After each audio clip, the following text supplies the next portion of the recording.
Also big tonight, Venezuela's government and opposition have closed the official presidential campaign season ahead of the crucial vote on Sunday. We have more in this report. A final appeal for a new era in Venezuela. Presidential candidate and former diplomat Edmundo González, together with the driving force behind his candidacy, Maria Corina Machado, called for a massive vote on Sunday to unseat President Nicolás Maduro.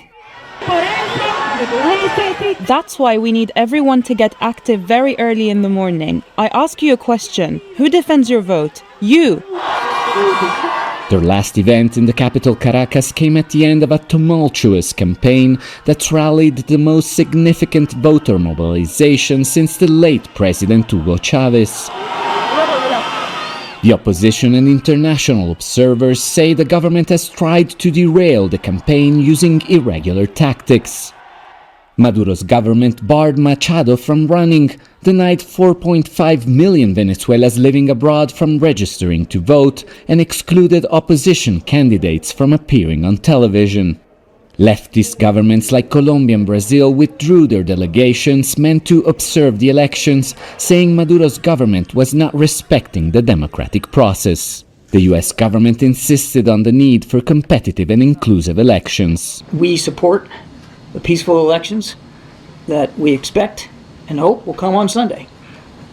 Elections that will reflect the will and the aspirations of the Venezuelan people for a more democratic, stable, and prosperous future.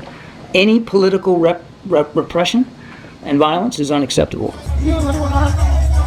Maduro's supporters also took to the streets of downtown Caracas for a final rally, brought there in large numbers on government-hired buses. The president, who has been in power since 2013, appealed for a third term. We will not allow them to continue causing damage. Their time is up. If they make this mistake, they will regret it for 200 years. It will be the last mistake they make in their political life.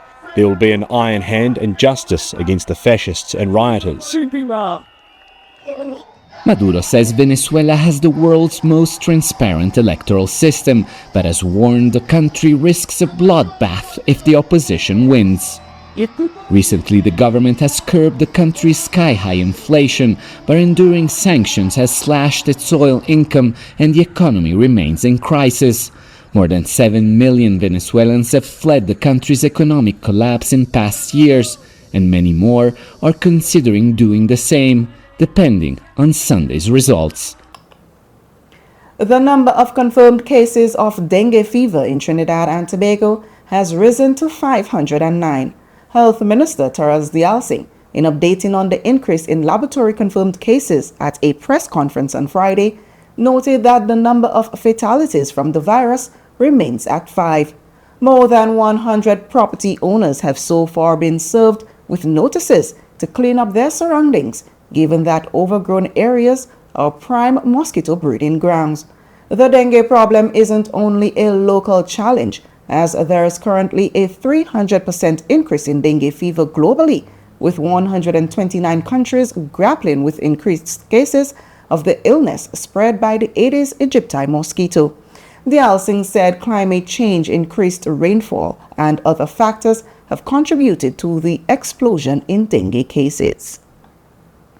Trinidad and Tobago's Prime Minister Dr. Keith Rowley has named Senior Counsel Keith Scotland as a minister in the Ministry of National Security.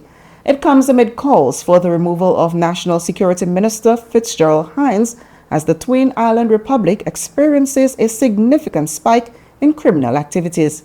Speaking at the weekly post-cabinet news conference on Thursday, Rowley told reporters that Scotland, a government backbencher, would deal particularly with police issues as well as police-to-government issues. So there are 5 areas that I expect that Minister Scotland would focus on, not the least of which is the police, and of course offender management of illegal immigrants, and drug trafficking and money laundering, along with drug enforcement. These are some of the main police assignments.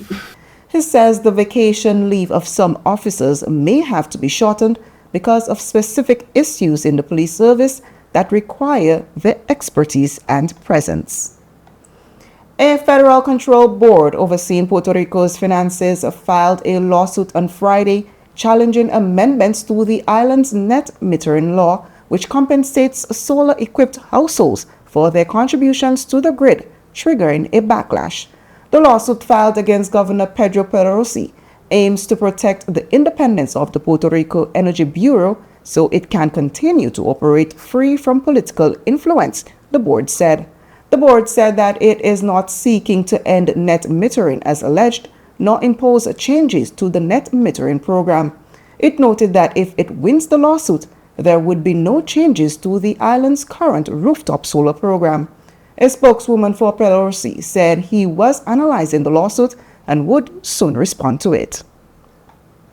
Cuba is banning its nascent class of entrepreneurs from using U.S. bank accounts in a bid to keep dollars inside the island amid its worst economic crisis since the Soviet Union's collapse. Havana's decision last week that all payments to international suppliers must be made through local banks was the latest in a series of measures against businesses that the communist regime blames for the nation's rampant inflation, which hit 31% last year. Former Dominica Prime Minister Edison James and former opposition leader Lennox Linton, who are charged with incitement, are to stand trial in the High Court. The state-owned DBS Radio announced on Friday that the Trinidad-based lawyers prosecuting the case against the politicians had also named the current leader of the main opposition United Workers' Party, Dr. Thompson Fontaine, in the matter. The politicians are accused of inciting people to assemble in a public meeting on February 7, 2017, thereafter to commit acts of riotous conduct and breaching the public peace. Stones and bottles were thrown at the police and businesses were damaged. A new tropical disturbance has emerged in the central tropical Atlantic Ocean, according to the National Hurricane Center. While the system currently poses no immediate threat of developing into a cyclone within the next 48 hours, meteorologists are monitoring its progression. Although the disturbance shows no sign of imminent development, the NCH has assigned it a 20% chance of forming into a more significant system within the next 7 days. Jamaica and the People's Republic of France have signed a memorandum of understanding that will result in the strengthening of cooperation in sports. Under the MOU, there will be opportunities for both countries to partner in activities to encourage exchange of program experience, good practice, skills training, performance research, and technical expertise. Jamaica's Minister of Culture, Gender, Entertainment and Sports, Olivia Grange, said that the MOU affirms both countries' commitment in supporting the already established cooperation between sports structures of excellence in Jamaica and France. This is Primetime Caribbean. Global News is next.